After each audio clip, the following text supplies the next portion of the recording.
The Western Cape Finance and Economic Opportunities Department is set to engage with Western Cape Tourism to assess the impact of the recent floods on the sector.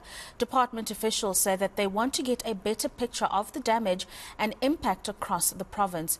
Joining us for this conversation, we're joined by Western Cape MEC for Finance and Economic Opportunities, Mireille Wenger. Thank you very much for joining us this afternoon. Let's speak about some of the conversations that you may have already started to have with the tourism sector and the picture that they're painting for the department thus far.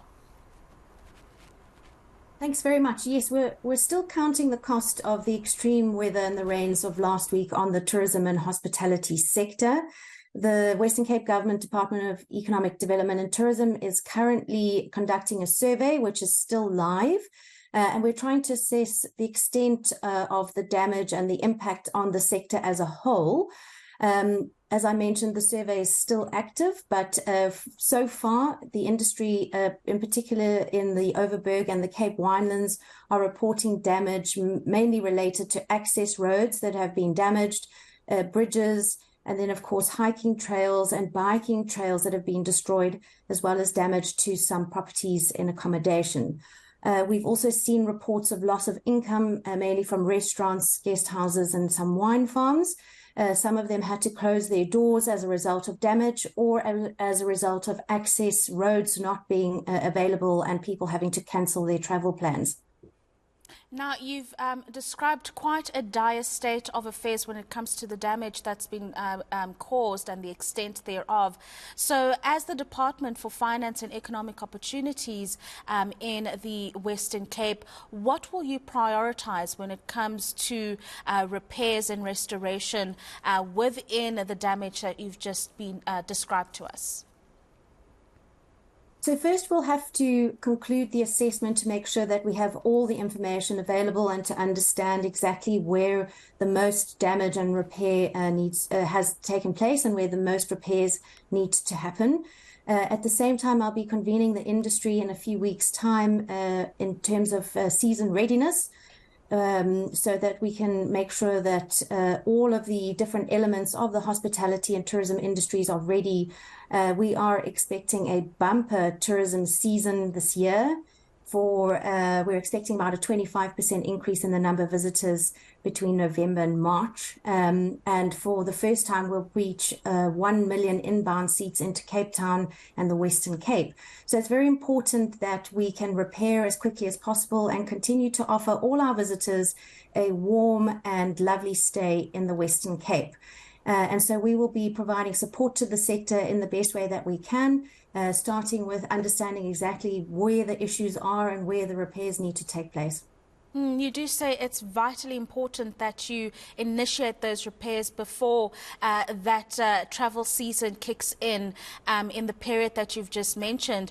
But given issues like the water infrastructure, which would have been impacted, and the continued power issues, how confident are you that even if the monetary resources are available to fix the necessary issues, that this will be done timeously by the different stakeholders involved?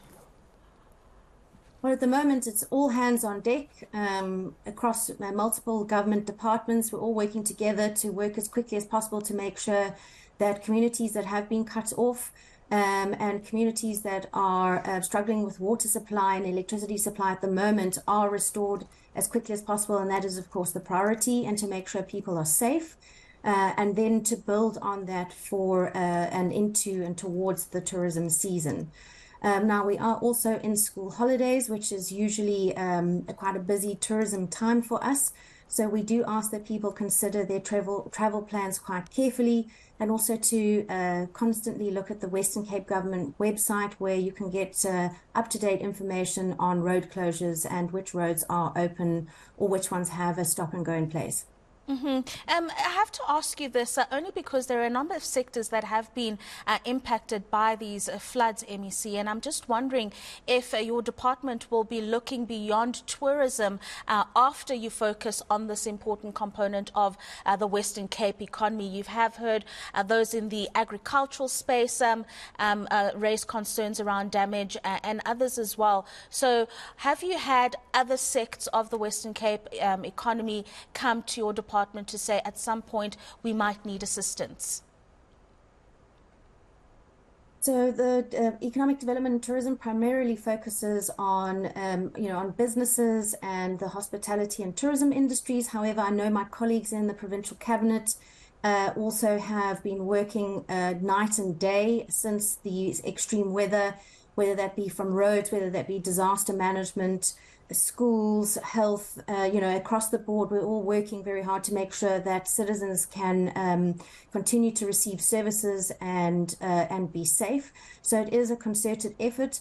Once all the evaluations have been taking place, we'll have to look at whether, how the disaster management and disaster declarations and whether that would be appropriate to as an avenue to try and resolve some of the issues that we're facing at the moment. And then just a final thought, and thanks for that clarity, a final thought from you, going beyond the festive season tourism uptick that we are anticipating, a sustainable plan going forward. We've spoken to a number of insurance companies over the last few days around the impact on the floods, and that natural disasters are becoming more frequent and severe, and I suppose it's not something we can control. So sustainable ways to retaining and making sure that tourism and business in the Western Cape remains resilient and I suppose, if you will, weathers the storms as they come. Absolutely. And so businesses across the board, and in particular the tourism and hospitality industry, has to be sustainable so that we can protect our natural resources and also responsible. And so there's a lot of work underway in the Western Cape to make sure that our hospitality and tourism industry is exactly that, resilient and sustainable. And you can already see many of our major tourist attractions, for example, the waterfront already uses grey water for its ablutions. We have the Cape Verde Hotel, which is carbon neutral, and so on. And so many of our establishments are leading the way towards carbon neutral travel. And we all need to work together to make sure that we can counter the effects of climate change and also be responsible and make sure that future generations can enjoy the wonderful natural beauty that the Western Cape has to offer.